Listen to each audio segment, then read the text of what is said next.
Hey guys, and welcome to the course. I'm not going to start until 4 o'clock Eastern time. I just wanted to get started early just to make sure everything's working. Because those of you who are here usually on Fridays for my regular live stream know that, yeah, I'm challenged when it comes to my thing. So, and I did put it on my phone just to make sure that I could make sure it was live. So anybody that comes to my Friday live streams knows I have technical issues sometimes. It's not really like my skill set to do all this technical stuff. And my learning curve for being on YouTube has been huge. Thank you, Brandy. And Angela, nice to see you. Yeah, just thought that people might filter in a little early, want to chat or whatever, ask me questions. I usually have a writing sprint every Friday between 4 and 5. So the people that come to that to write with me will probably be here. And I did tell them a couple times that we're going to do this course instead. But yeah, if you guys want to write while I'm talking, you can do that too. Um, and yeah, Angela, hey, I need to put it on my calendar too because I forget sometimes. It is really my favorite part of the week, though. I love being able to do those sprints. And nice to see you, Coffee, Create, and Connect. And Heather, good to see you too. Yes, it's always fun. And I didn't get to work on my book today. We have a million things to do because it's my granddaughter's first birthday tomorrow. And I like realized at the last minute, just before we're leaving, that I forgot to do the cupcakes that I promised. So like, most of my day today, instead of working, was spent decorating cupcakes. And I'll have to share a picture. I don't want to take a picture now because I've got the cover on the cupcake carrier, and I'm afraid to take it off and ruin them. Um, Visiting in Illinois, yes, that's a great time of year to be there. My daughter lives in Indiana, and I used to live there too. And yes, I appreciate you coming. And hello, Cheryl. Nice to see you here. And Devin, yes, you can absolutely ask me a quick question. We have 5 minutes, Angela, till I'm supposed to do my thing. And Devin, thank you so much. The baby, my nose is itchy. It's like my dog is usually in the office, and that dog, she's lovely, but she sheds like crazy. So yeah, there's always like something floating around here and have the fan on because at this time of day, as you guys that are here regularly on Fridays know, it gets ungodly hot in my office, so my fan is on. And show not tell, yes, dramatize, don't summarize. My perspective, you'll find that everything on my channel is a little bit different from what most people say. I've published 87 books, and I'll probably mention that again just because when the thing actually starts. And so I've learned different techniques that help me, that and different ways that I think about it than other people might. Do I remember my book about the camper competition? Yes. So the book about the camper competition was actually my second published book. It was originally called The Bachelor's Dare. I re-released it, and I can't remember the title of the re-release. But yes. Oh, that's so cool. Yeah, I remember being on the Writer's Zone. That was a long time ago. Um, yeah, that one was actually a high concept book. And I was just working on some of my video thumbnails. You know, you're always like tweaking with your channel. And one of the videos that I have up there that's on the homepage right now is talks about high concept. And the whole reason that book sold was because I pitched it as Survivor in an RV, and it was a romance. I had sold my first book to Harlequin, to HarperCollins, and they wanted to know what else I had. And those of you who are regular watchers know that I wrote 10 books in 8 years before I sold my first one. So I had 9 books of crap, basically. And when I sat down for the meeting with the editor, I was like, oh, I have this one and this one and this one. And I told her all the story ideas, and she's like, no, no, no. Do you got anything else? And I had an idea I had written on a cocktail napkin on the plane ride to the conference. And weird side story, I was sitting next to the guy that was the director of the literacy organization that supported our conference. So I literally had a sentence, and I said, "How about Survivor in an RV?" And she loved it. It got picked up for this huge promotion where it was in hotel rooms across the country. That I think did help my career kind of start to take off in the beginning. I sold a lot of copies of that book. That one did very, very well. And I think the high concept helped a lot. Now, high concepts are not easy to come up with. I wish I could come up with one for every book. But my ones that have done the best have usually been a high concept book. And my biggest, oh, hey, Dexter, nice to see you. Yeah, Angela, that's like, oh my God, like 2003, I want to say. So a long time, but although it's still a 2000, so it doesn't feel too bad. Um, and thank you guys for the happy birthdays for the grandbaby. She's super cute. Yeah, I can't wait to see her tomorrow. And we're getting a pool put in, which has been an ordeal, anybody that's ever done it. And she's coming down. Well, her parents and her are coming down for a couple of days. I love my stepdaughter and her boyfriend, but I'm really excited to see the baby. So nice to see Martin and Philica and everybody else that's here. And if I miss something, which I probably will, because I'm going to be looking at all these screens at one time, feel free to just ask it again or whatever. I'm pretty good about answering a question in the middle if you guys have one, but we can always go back. So I have a whole slideshow, and as those who have watched my videos know that I probably way over prepared. Um, but I'm very excited to present this workshop today. So we will take probably the whole hour, 45 minutes for the slideshow, and then 15 minutes for questions if I don't answer them during the event. And I'm also one of those people that starts on time. I'm very like anal about that. I just led a conference for 3 days and I was running around telling everybody to start on time. Um, yeah, I'm kind of that way. But I do want to say welcome and thank you to Brandy and Rachel. They are both my moderators. So if you get online, they're going to get right on it. And they'll also be paying attention to questions and things like that. So that if there's a question that somebody has and wants to ask and I miss it, they will make sure it's there. So and it is 4 o'clock, which makes me so excited. And that means I can get started.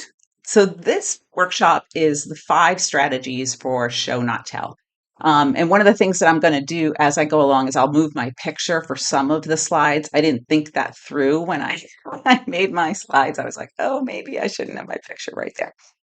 But I'm going to not only talk about show, not tell, I'm going to talk about how you do it, when you do it, why you do it, and then give you some strategies for actually doing it. And I will show you concrete examples of showing. My biggest challenge when it came to show, not tell was I can't tell the difference. Like when I first started writing, I didn't know the difference. Nobody sat me down and said, here's showing, here's telling, here's why you do it, here's why you don't. And yes, Rachel said, if you have a question, put a Q in front of it so they can find it. So let's get started because everybody, I'm sure, wants to know all this stuff. So, why should you even care if you're telling? Because, telling's fun. It's easy. It's the easiest thing that you can possibly do with your book because it's an easy, fast way to write. But it doesn't engage the reader. And when the reader isn't engaged, they stop reading your book. Essentially, they stop caring. It's kind of like when the neighbor comes by and tells you this long, boring story that you don't care about. I'm actually listening to a book right now by an Oprah book pick or whatever that used to be called, Oprah's pick author. And the first book that she did that Oprah had recommended was really, really good. And this one, I'm listening to it on audio, which I think makes a difference too in the impact of the telling. I'm like 10, 15 minutes in, and I'm like, I don't care about these people. All I heard about was what color lipstick she wears, what her dress looks like. I don't care. There's nothing happening. There's nothing being shown. It's a whole lot of backstory. Um, okay. And Rachel and Brandy are also going to put some links in the chats as well. You guys have probably seen this before. How do you know if you're telling? Well, there's some telling verbs. It's not to say that you can't use these. You will see in the examples that I shared that there's a mix between telling and showing. And I'll get to why and where the showing has to be in a minute. But all forms of the verb to be. He was angry. When you say somebody was angry, you're telling them how that person is feeling. If he slams the door or stomps out of the house, you're showing that he's angry. His actions are showing that he's angry. One of my techniques for figuring out how to show emotion is to write down how a character showed their emotions in a movie or television show because they don't have any telling for the most part in a television show or a movie. And so, how do you know that that guy is mad? It's his expression, it's his actions, it's all of these things. Seemed, felt, had been, looked, all of those are also telling verbs because they're literally telling the reader what is going on. Adverbs. Adverbs are like I liken them to like pepper. You can put a little bit of hot pepper in your dish, but if you put too much in there, it becomes overpowering. And if you see a whole bunch of exclamation points, it's like the writer is telling you to be excited, and you don't want to have to do that. Nice to see you here, SD and Silver Ali. And yes, thank you for the links in there, Rachel and Fiona. Fiona, nice to see you too. And no, it does start at 4, Fiona. And you guys, this was a live, so it will be on my channel afterwards to watch the replay. So and then weak words like pretty girl smiled, his dog was furry, the angry man sat down. Those are showing, but they're not powerful words. Somebody on my channel had asked, well, how do I show? Like, I don't even know how to describe these things that are around me. And you've really got to pay attention to unique ways of describing things. I was just listening to or reading a Jodi Picoult, and she had this amazing phrase in there that was just so good. It was about somebody that was feeling grief, and she heard it in the violin strings in the wind in the trees. And that's not the exact sentence that she had, but it was really, really good. So I will take note of those kinds of things and be like, that's a great way to explain it. Now I'm going to show you and tell you exactly how this is working. So you'll see a lot of my handouts. If you guys have seen my bake video, some of these are from that, but I'm going to go into more depth in this and also give you 5 strategies that are not in that video. Chuck Wendig's Wanderers, and Chuck Wendig in general is a very powerful writer. His books are like 1,200 pages long. And if you can keep me, who has read a bazillion books and written a bazillion books, engaged for that many pages, then you're doing something right. And this is not his version. But in this scene in the beginning of Wanderers, her sister was walking down the street slowly. Now, is that terrible? No. Could it work? Yes. But in this particular moment, Chuck really wants to show what is going on with the sister because it's super important to the plot. And I'm going to mention this again later, but that's like one of your big keys. Is this important to the plot? That's where you want to bring out your showing. So for him, in this particular part, the characters are becoming like zombies. And look how he shows it. Nessie plotted right through it. It's a puddle. Then listen to the patter too. Splish, splash. Feet in the water almost up to the ankles, still going and going, like a wind up toy set to beeline in one direction. Still staring ahead, still moving forward, arms stiff by her side, her gait sure and steady.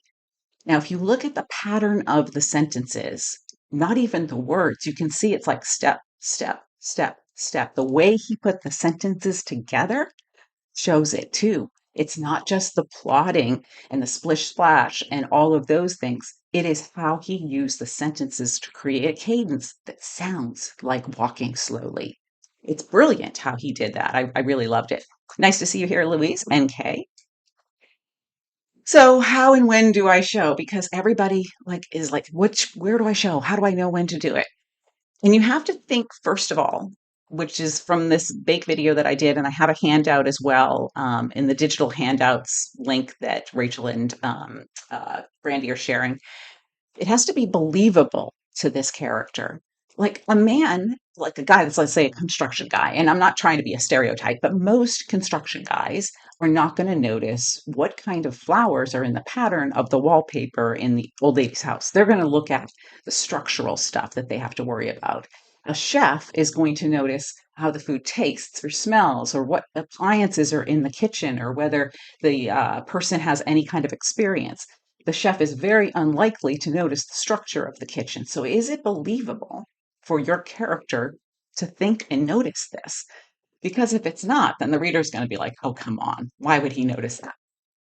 You can do it as kind of a reverse thing where the reader's like, I don't believe that they would notice that. And then you give a reason why that's important to them later. Like if the construction guy is super into saving bees and butterflies, then he might notice the flowers out front. But in general, you have to look is this believable? So I have this scene analyzed in another video, and it's also in one of the handouts that you'll see on the free digital downloads. This is one of the scenes from one of my books that did really, really well. It was picked up by Target and it was reordered by Target. It did extremely well, and I think it ended up in Sam's Club, or maybe the second book in this series ended up in Sam's Club. It did really well. But in this, you can see the showing that I've got there, and you can see how I've worked the showing with the telling and what is believable is what the character is noticing.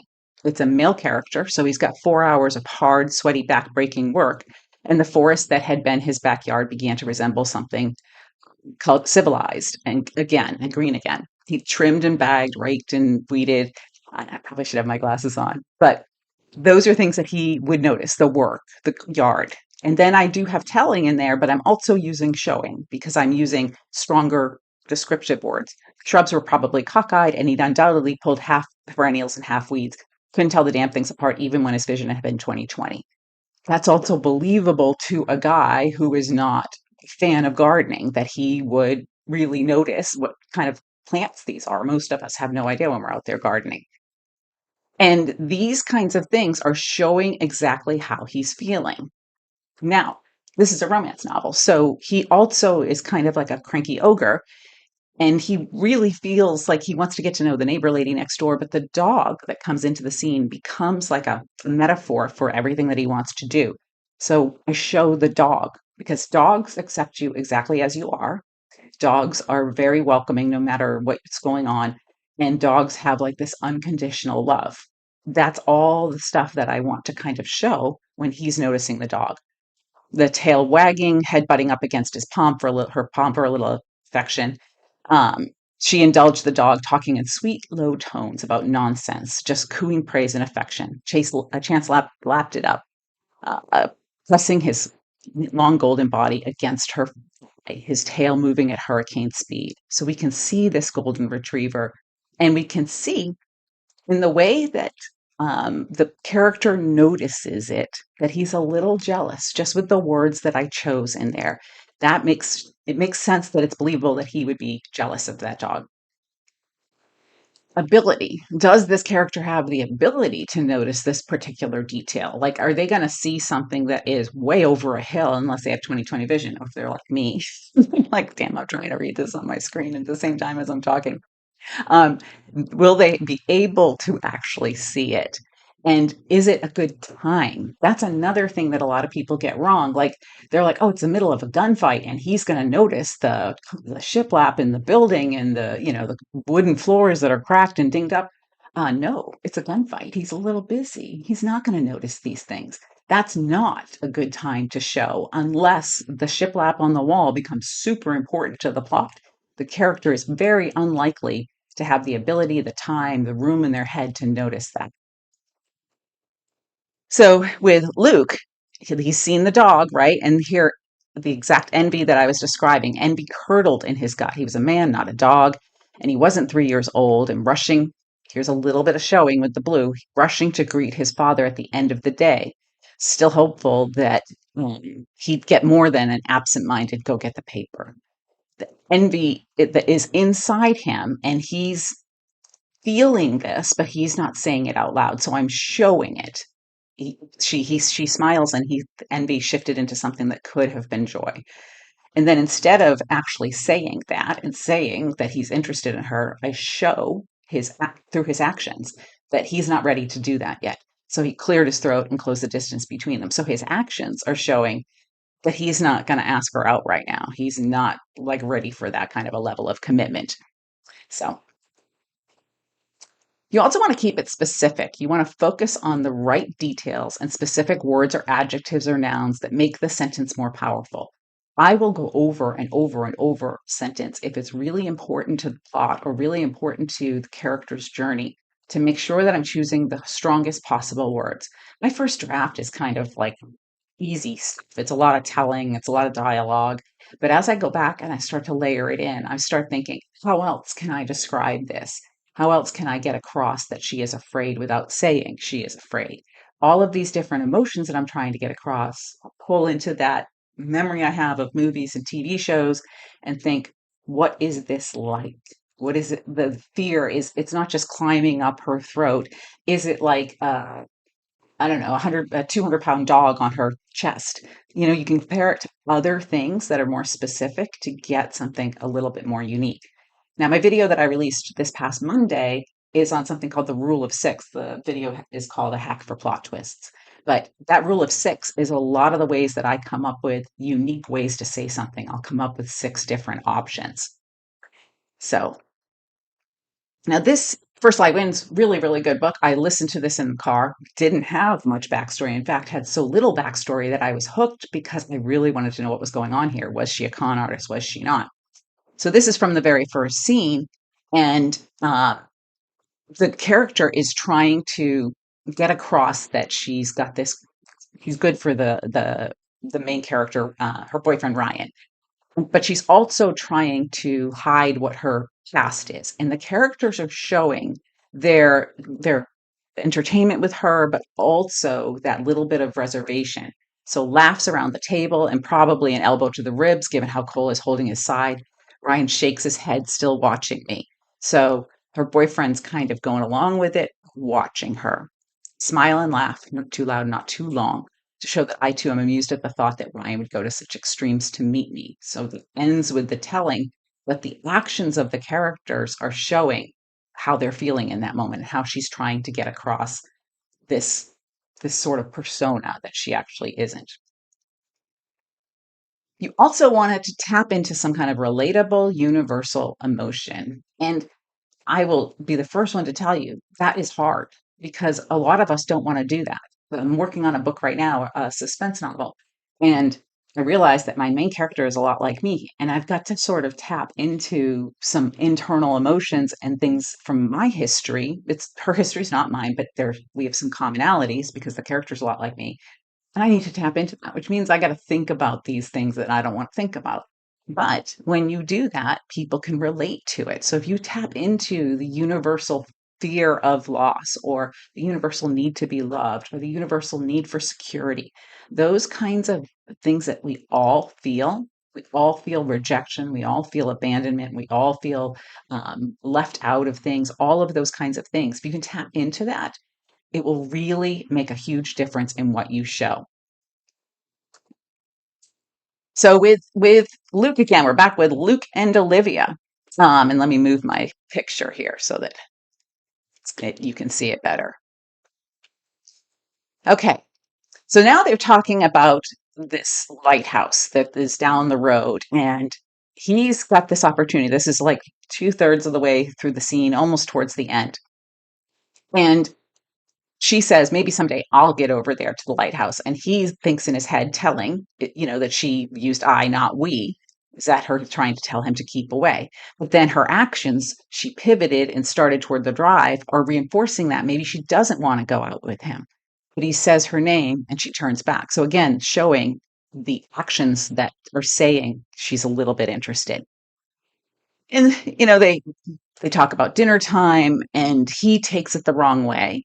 And he didn't need a sledgehammer to the side of the head to get the hint that she'd been giving him today. Now, that whole line is telling because I've got the verb to be in there a couple of times. But the sledgehammer makes it a more powerful telling sentence. Now his actions are showing. He turned back to the clippings and started raking. Twigs and leaves jumped up around the under the forceful moves, spattering against his bare shins. Then a touch on his shoulder. He jumped, then settled when he caught the scent of floral dark perfume. So, like a guy, he's not going to stand there and be like, "Oh, I'm really hurt by that. Like, I really wanted to ask you out." He's not going to get into his emotions. Chances are very slim that he's going to do that. So, what does a guy do to show that he's hurt, to show that he's trying to pull back so that he doesn't get hurt even more? He does actions. Men are generally, not always, but men are generally people of action who, instead of like confessing their deepest, darkest secrets, will do something. And that's what he does. And then if you look at the twigs and the leaves jumping in that kind of image, this is sort of what's going on inside of him, right? Like he's a jumble, he's a little mad, he's a little upset. All of that, those words are chosen on purpose to really bring that through. Mm. And yes, Rachel, if you're writing supernatural characters and you make them relatable, it does connect to readers because that's the super important thing. It doesn't matter what genre you're writing. I've written, I'll have to change my little head again. I've written many genres. I've written romance, women's fiction, suspense, young adult horror. I've written a lot of different stuff. And I'm also a ghostwriter to celebrities and NFL players, writing memoirs and how-to books and everything like that. The one common thing across every every single book in the world is that you have to make people care. You have to connect to them somehow in a way that feels relatable. For instance, I'm listening to Deep Work right now because Lisa Unger recommended it, and I'm fast forwarding through it. which is probably bad because it's supposed to teach you how to concentrate. But for me, the examples that the guy is giving don't even remotely relate to my life. He's a professor and he's like, just, turn off your email and your phone for an hour and do your deep work. Well, that doesn't work for ordinary people that have a job. You can't just say to your boss, hey, I'm going to take an hour here to just think really deep. He's a professor. He's obviously not going to be bothered when he's in class. So he can do that. And without that relatability, where he's kind of admitting, this is hard, I can't really do this, I'm not caring so much. I'm just kind of fast forwarding to get to the tips. That's what's important. You have to create characters that people get, that people feel are like them. And that means tapping into what's in here. And again, not easy, not at all. So how else can you show? And the first is your five strategies. Your sentence length. There's a million different things you can do with the length of your sentences. A lot of times when I have a really emotional thing that I want to draw out, I do a long, long sort of run-on sentence because I want to just bring that emotion through. You can also do it in short, choppy sentences if that is how your character is feeling or thinking, where they're reacting and just, running through all these different things. If you're in an action scene, you can show that it's high tension and fast pacing by short sentences. Robert Parker, the Spencer novels, he's famous for doing really, really short sentences. And that really gets across that sense of urgency in it. So the next time you pick up a book, I want you to look at it and say, okay, what's the length of the sentences in this section? Are they really giving me a more emotional vibe, or are they giving me more of a fast paced vibe? What is it giving me? And then look at your scene and say, okay, what do I want to get across here? Do I want the reader to feel afraid? Well, you're going to like put a dark room and the noise, and it's just going to boom, boom, boom, boom, the way that you're going to feel fear if you're, starring in your own Friday the 13th. Are you going to want the reader to feel the tension and feel the need to hurry up and get out of this space? And you're going to do short sentences. Are you feeling like the character has to get across just this really deep, dark confession that they don't want to? You're probably going to slow your pacing down. So, all of that creates a slower kind of connection or a faster kind of connection to create those emotions that you want to get across. So in Riley Sager, and I really love Riley Sager, I've read almost everything that they've written, and this is sort of a scarier book with what's going on with Kit. She has met this woman, Lenora, who is like rumored to be the town Lizzie Borden. So she's afraid of this woman all the time. And Riley does a really great job of showing that when they're using the sentences right here. Maybe Jesse's theory is right, and it was Winston's. Now I can't got my chat in front of my words. Winston Hope or someone else. If so, Lenora had paid a terrible price.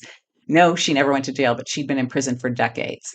And here's the boom, boom, boom in her own home, in her childhood bedroom, in a body that refuses to function.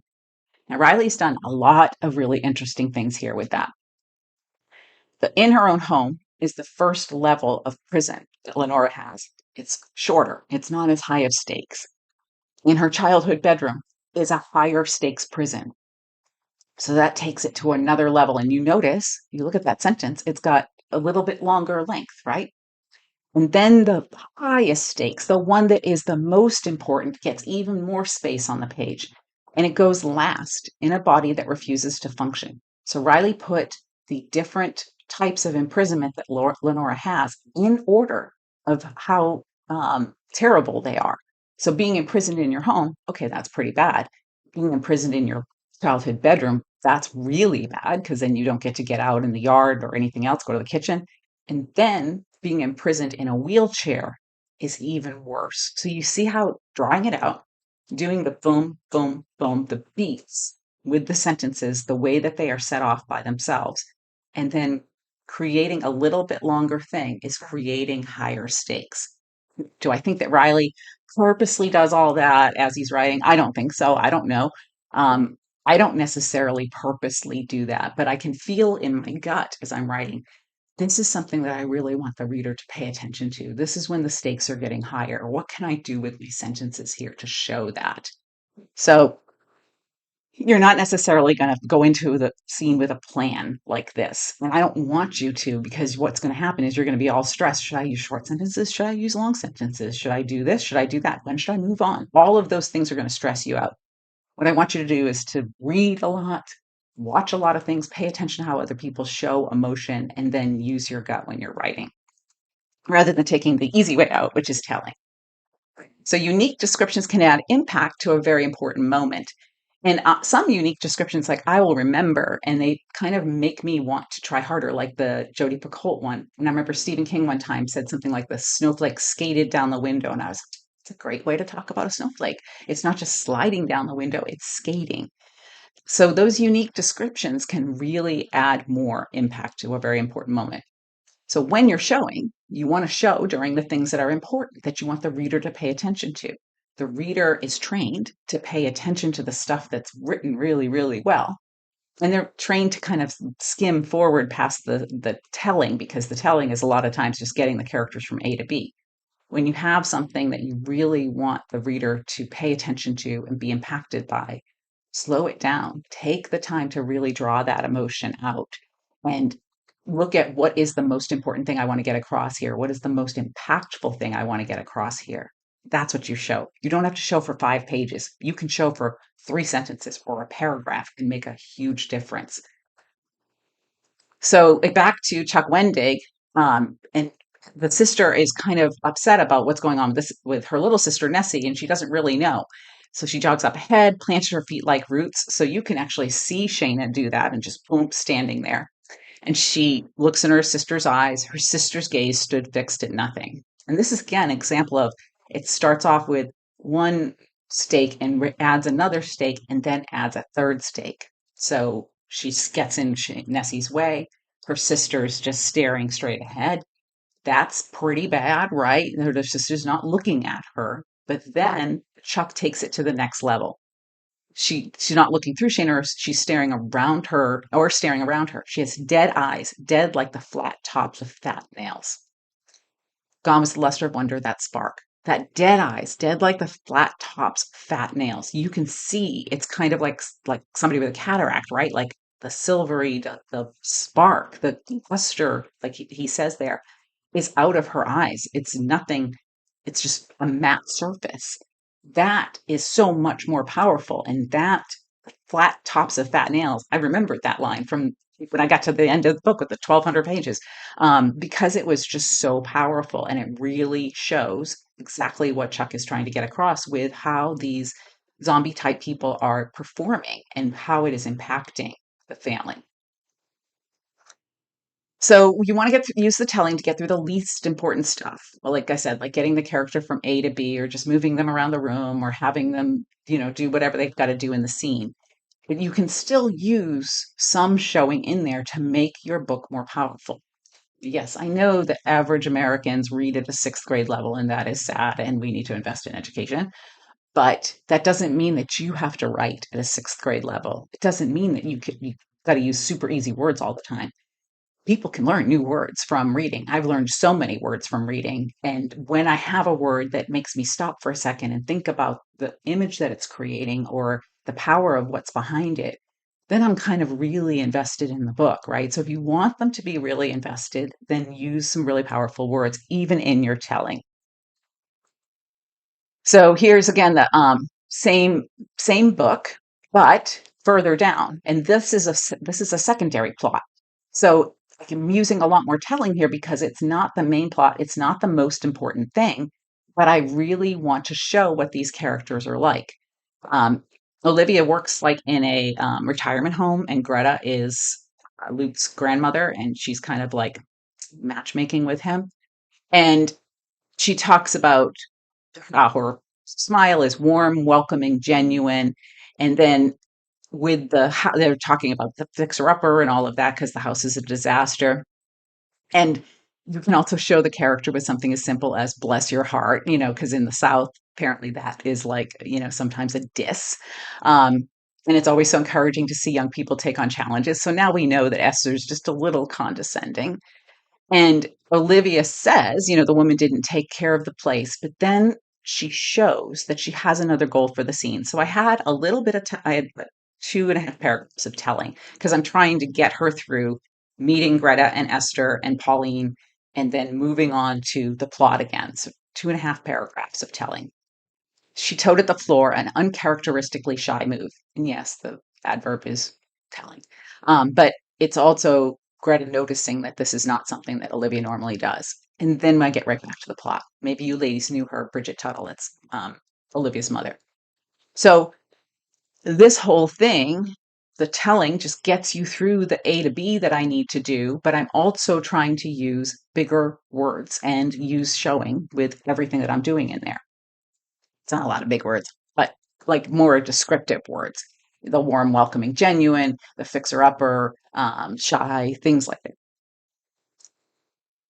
And like I said earlier, you want to use your showing for the big, emotional, scary, tense, revealing moments. You really want to hold it for that and pull out all the guns and really bring it across. And here's the thing, you don't just have 5 of those. I have videos on my channel about hope and despair. And I analyze First Light Wins in one of those videos. And that whole scene is hope, despair, hope, despair, hope, despair. It is a roller coaster. And if you're doing it right and doing it really well, then you are show, tell, show, tell, show, tell. You're creating this roller coaster. You're not just showing at the end of chapter 3 because that's where your proposal ends, or showing in the middle when he confesses his love to her. You're showing throughout the whole scene with all of these ups and downs that are happening for the character. And we're not talking about plot in here, but conflict is the number one thing that people do not put enough in. They put in external conflict, but they don't put enough of this internal conflict, all of these worries and fears and anxieties and issues that we all have. Because again, those are hard to write because then you got to think about your own issues, and nobody likes to do that.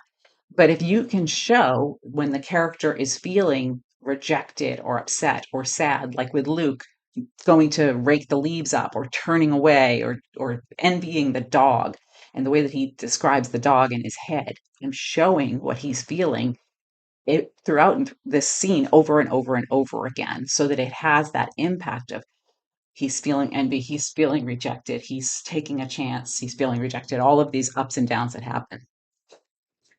Um, and Devin, can you do the same showing for scenery as you do for expressions in action? Yes, absolutely. Because if the scenery, the setting for your book is really crucial to the story, you want to. I just read Jackknife by Joe Hill. Joe Hill is Stephen King's son, sorry. And Jackknife is about this sycamore tree that is just evil. There's also an orchard in Chuck Wendig's Black River Orchard, and there's a lot of description of the setting and the scenery because the trees are so critical to the plot. So when they first introduce that tree in Jackknife, Joe Hill really describes it a lot, and the sycamore itself becomes like a character on the page. Rachel, when did adverbs become bad words? Yeah, they're not bad. To me, they're like cayenne pepper in a recipe. I use them. You saw me use them in there. I just don't use them a lot because I don't want to just tell everybody what's going on. I think you can use those, and I'm not a big fan of exclamation points. I'm like a 1 exclamation point per book kind of person. But I think that adverbs can definitely be used, and then you work it in around more powerful words as well. So it's not like a no entirely. You just want to watch how much you use them, and if you're using it to kind of get out of really having to work and do this showing. Now here again is the same scene with Nessie and Shayna. And I have to go back and think about what I'm showing. Okay, this is a big emotional, scary moment for Shayna, and this is setting up the entire plot. It's also a huge plot point and really important to the overall health of these zombie people. Nessie's teeth chattered. Blood trickled from her nose as her body began to spasm and rise in temperature. So Shayna has gone up and hugged Nessie because she thinks that all Nessie needs is some love. Like, hey, I got you. Don't be afraid. And in response, instead of doing what you would think Nessie would do, like hug her sister back or, shove her away and be annoyed with her, this is what happens. When I talk about the rule of 6 and coming up with something unique, this was not what I expected to happen in the scene. So it was really good that Chuck did this. Nessie's teeth chattered, blood trickled from her nose as her body began to spasm and rise in temperature. So we're seeing, because he's showing us that, and a little bit of telling worked in. It was hot, too hot, and Nessie's skin felt felt as telling, but then he brings in this nice showing, like the hood of a black car that had been sitting too long in the summer sun. Anyone who's gone out and touched a black car in the summer sun knows exactly what that feels like. And so that's a really powerful way to show that her body is getting crazy hot, like 150 degrees, without having to say her body was like 150 degrees. That image is powerful. And when you feel something like that, if you think out through all the showing and the reason why he's doing it, when you touch a hot car like that, you can burn your skin. And what do? You jump away from it. But what does Shayna do instead? Also, an unexpected thing, she holds tighter to her sister because this is her sister. And instead of backing away from the super hot thing like the rest of us would do in the summertime if we touched a black car, Shayna thought to double down, to hold on tighter. And again, he's showing fucking Bronco style, but a panicked certainty screamed through her mind. So it's not just, but a thought screamed through her or came to her mind. A panicked certainty screamed through her mind. So the panicked and certainty, those are two sides of a different coin. That's really powerful. And it also becomes, like I said, a big part of the plot. So the panicked certainty means that Shayna knows something that nobody else knows down the road. That stuff hasn't even come up yet in the plot in this book. It's still the first chapter, but she is figuring stuff out super quickly. And then she goes into her thought, let her go now. It's so powerful. I love this whole scene with Nessie and Shayna. So you're always looking for the maximum impact on the reader by asking, how is this moment impacting the character? When you write a scene, you have two goals. You have your goal for the scene, like I want to make my reader laugh here. Or I want to make my reader see that my hero's not such a bad guy. But you also have a goal for showing how this is impacting the character. Is this forcing them to step out of their comfort zone? Is this forcing them to grow up a little bit? Is it making them confront some old demons? Is it making them retreat even more? Luke does a lot of retreating because he's going blind and he has all these issues from the past. So Luke does a lot of retreating, and I show that. But the impact on him of his retreating is the feeling like he's missing out, the envy of the dog, all of those kinds of things. So when you're bringing it all together, you're really thinking about, what do I want to get across here? How do I want to show that my character feels rejected? How do I want to show that my character is afraid to reach out and touch this person? He can turn and start raking the leaves instead of, touching or saying something. Now, this is a great, I don't know if you guys have read Frozen River, such a well-written book, and it's based on a real character and a real person and a real murder trial. Ariel Lawhan, I don't know how to say her name, did a really great job with the research on this. It's about a midwife in like 1800s in Maine, and she gets involved in this murder mystery, and Ariel uses her actual journal entries in this. So there's a lot of babies being born in this book, and because she is the only midwife around, then you see a lot of scenes where she's giving or helping the women give birth. Every single one of these families that she interacts with are important, but this particular scene is more about culture of the time, right? Back then, men wanted sons to carry on their name, to carry on the family business, to do all the hard work as the man got older. And so this is more of a commentary on societal norms then.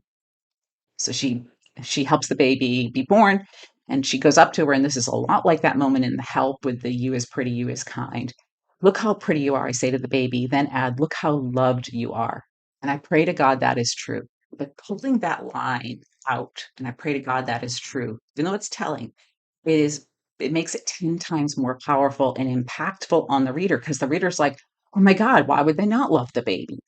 And then she tells a little bit more to get into why Charles Clark is so desperate for a son. This is their third child in 4 years, that his determination might well kill his wife if he isn't careful. So that kind of tells us why. And we can also relate to that. There's impact on the character, because the character is both disappointed that it wasn't a boy because she knows that that puts her patient at risk in the future, but also excited about this little baby girl because she's bringing a life into the world. The impact on the reader is like, wow, it sucked back then. Like, is this guy going to be mean to his wife or keep getting her pregnant because she didn't have a boy? There's a whole bunch of impact that is happening in these couple of paragraphs. But what Ariel does later in the scene is even better. So the midwife stays at the house just in case there's any kind of complications after the baby is born, and she's going to sleep on this mattress by the fireplace. As my eyes grow heavy, the front door opens and Charles walks across the creaky floor toward the bedroom. And she is showing here because it's so important. We just had this moment where we're like, oh my God, is this husband going to be mean? Is he going to be disappointed? Is he going to get her pregnant 17 more times? Like, what's going to happen? Is this baby not going to be loved? Because that is what the midwife's fear is.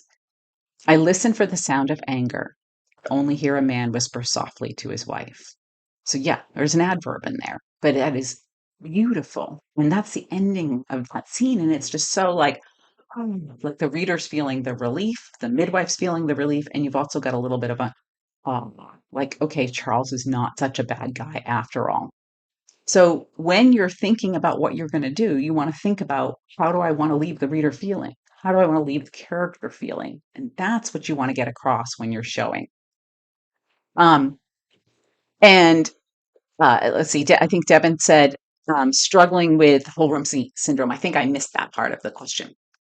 You don't describe the whole room. You only describe what is important to that character. Because go back to that bake. Is it believable this character would notice this? Would this character care about this?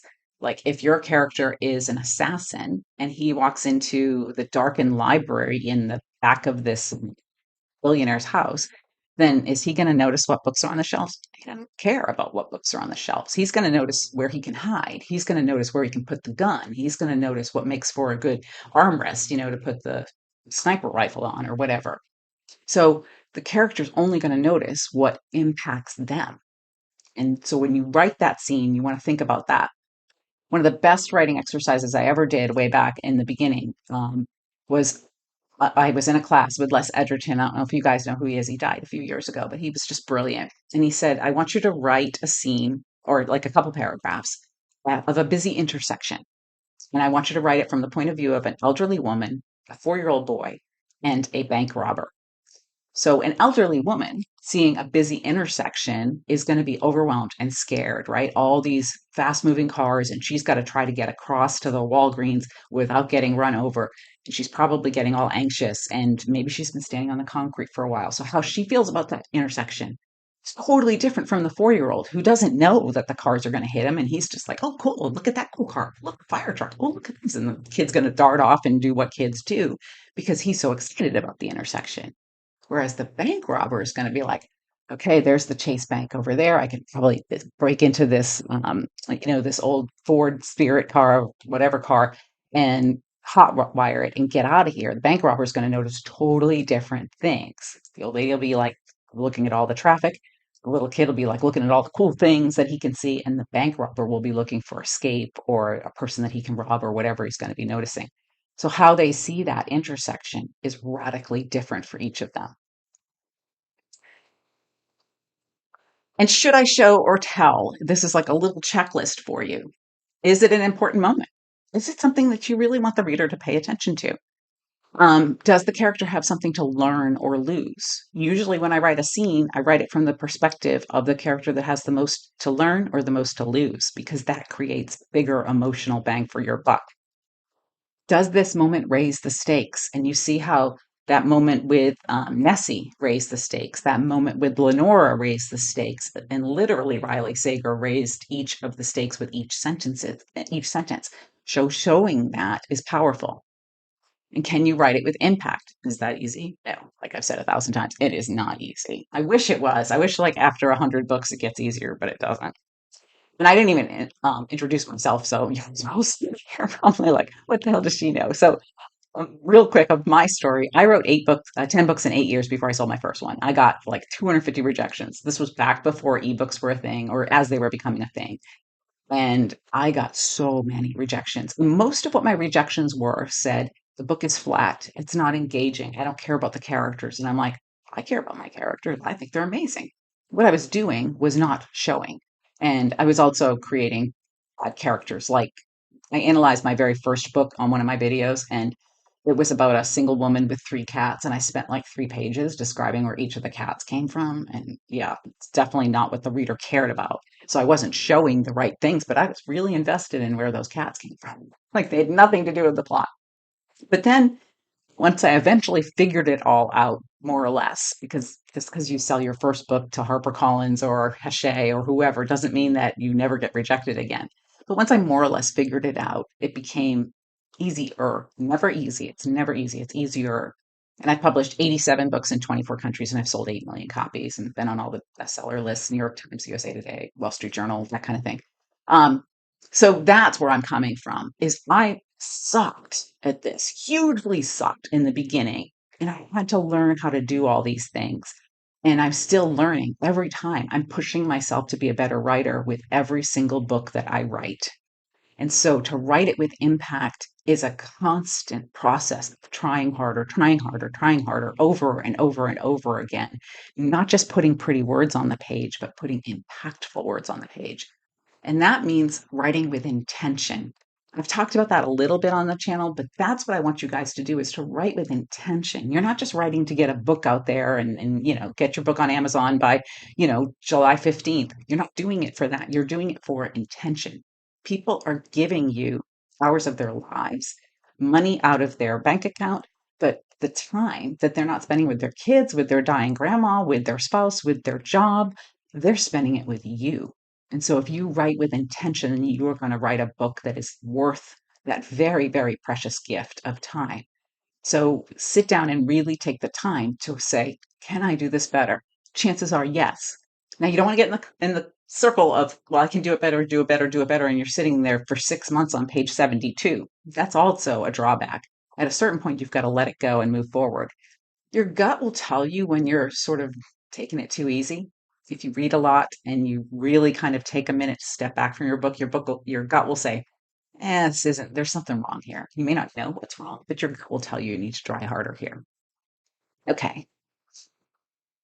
And here's some other things that you can get. I know that Rachel and Brandy have been dropping the links in there, but there's my community, my digital downloads, my courses, my one-on-one coaching, all of that kind of stuff. There's a plenty of stuff in there that you guys can get. And the community is where kind of everything lives. And you can ask me questions in between videos and stuff because I don't always necessarily see all the video questions. Sometimes the comment section gets pretty overwhelming. Um, can you do the same? Oh no, I already answered that question from Devin. I thought I saw another question that I missed. Would you say you should start working, focusing, and showing when you start editing as to not impact the flow of the first draft?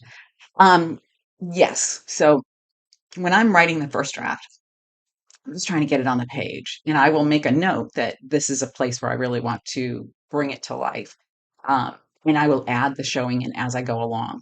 Very rarely does that showing make it into the first draft, but really I'm trying to get it on the page, get to know who these characters are, let them really come to life for me so that then I know what is at stake here and what I'm going to want to write with impact. And I will know what is going to have to be shown and what will have to be told. And then you really want to, like I said, create that roller coaster. So you're not going to just have one great showing moment in your scene. You're going to have a constant roller coaster between showing and telling, hope and despair. And if you study really good books, you will see that pattern of things are good, things are bad, things are good, things are bad, because that's what keeps the reader turning the pages trying to figure out what's going to happen next. That's what keeps me up till 3 in the morning reading a book when I really should be sleeping. So if you look at some of the videos that I have on the channel, I talk a lot about those kinds of things. It's not just having a goal, motivation, and conflict. It's not just deciding whose point of view it is. It's creating that emotional impact. So, oh, look, I was 2 minutes over on my 45 minutes of talking to leave 15 minutes for questions. So, does anybody have any questions that I didn't answer in here? And there's plenty of great workshops in the AuthorTube Writing Conference. So you can grab the links to the rest of the things. And there's an anthology you can participate in. There's all kinds of giveaways. I'm giving away a free entry into my courses and a free copy of Writing Compelling Fiction. So if you go to the attendee packet, you'll find all that stuff there. But if you have a question, drop that in there. Talked for like 45 minutes straight and it's hot in here, even with the fan on. And yes, thank you for having me here. And Esty, I love that you're putting this all together and doing this. I think it's brilliant. and, bringing everybody to each other's channels as well. And I'm glad. Thank you, Brandy. Chances are too, and you can ask me something that isn't about showing, not telling, because, I teach about everything here on the channel. So saying he was angry doesn't have the same effect as he slammed his hand on the table. Yes. With the rule of six, which, like I said, is Monday's, the video I just released this past Monday, I used to do that in person in my classes, and I would say, okay, show me six different ways that he was angry. And one of the people, the sixth way that they came up with was he threw the roast beef through the window and into the yard. That is a unique way of showing that he's angry, right? Slamming the hand on the table. Oh, Brooks, can you dig deeper? Can you do more? Can he throw the phone book across the room? Can he stomp out and start working in the yard or whatever you want to do? It really, you want it to be impactful. So when you're showing, try to go beyond the most obvious one that everybody would know. Like somebody's nosy, they're opening the medicine cabinet or they're going through the mail. That's great, but can you show it in the way that they do their dialogue? Can you show it in the way they're just kind of nudging over here? Can you show it in other ways? That's why I say to really study movies and TV shows to see how the characters are showing their characteristics and their feelings. And thank you so much, ML. I appreciate that. I'm glad to see you here onto this. And the next presentation, Beyond the First Sale, the post-launch blueprint that every nonfiction author needs. And I do a lot of work with nonfiction authors, so I bet that's going to be a great one. There's a couple of others in there, from Page to Platform and Mastering Metadata. And this whole conference goes on for the whole weekend. I won't be at anything else because it's my granddaughter's first birthday tomorrow. I was going to be able to be at, and then we're having the birthday party. So there are cupcakes involved, and you guys that know me know that I'm very happy to have cake because I did get them done on time after all.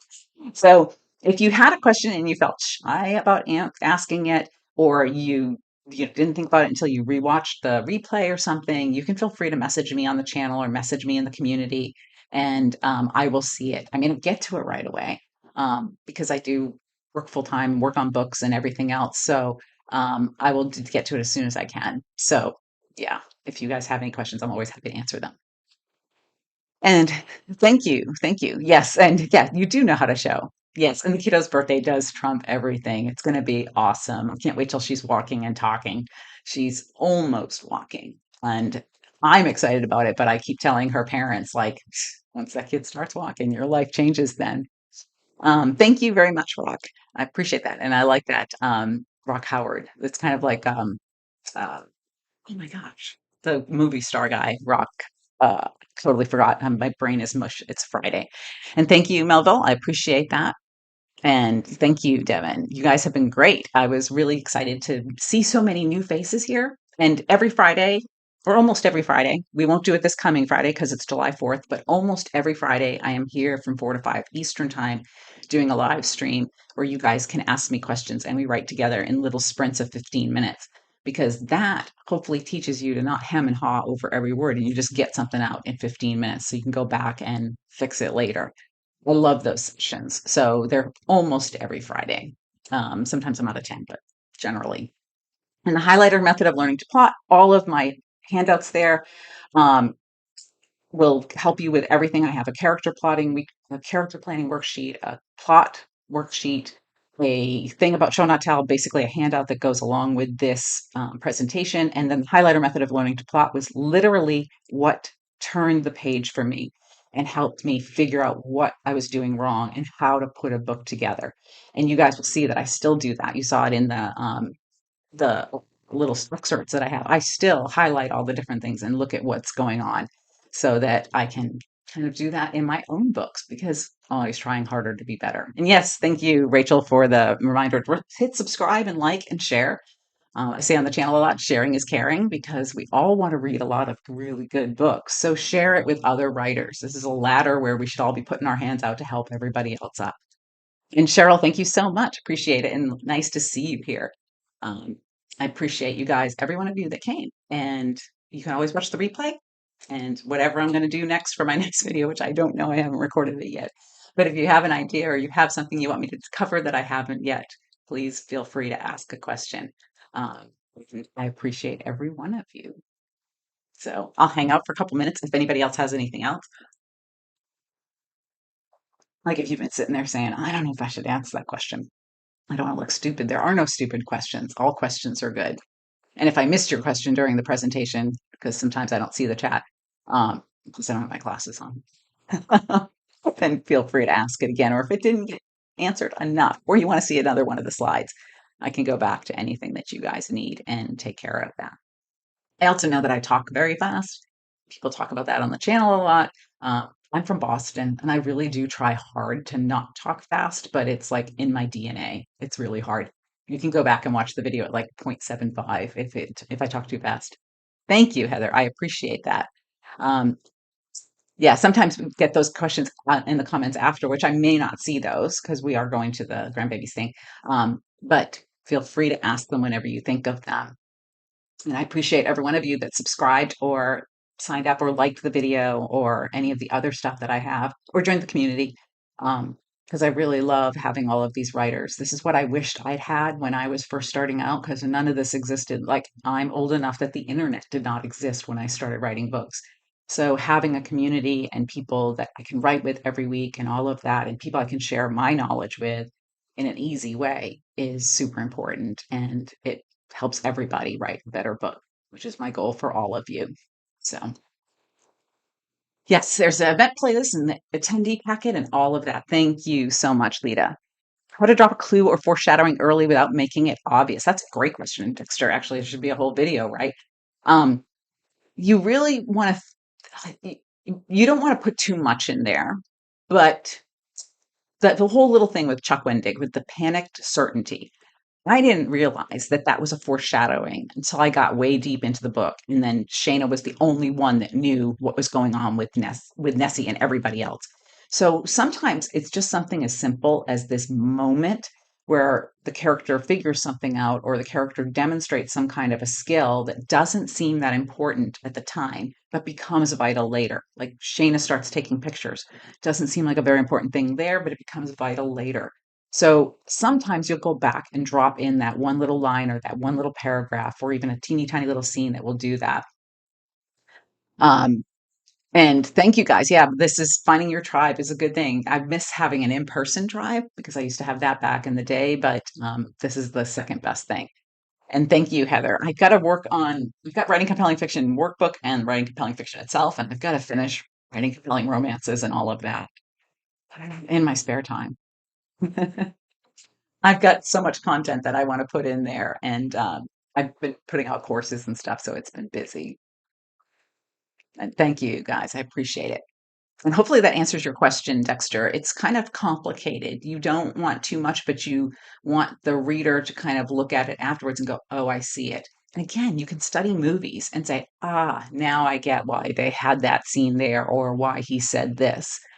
We just watched Mobland, which was really, really good. And there's a scene where somebody is murdered. If you haven't watched it, I don't want to give it away.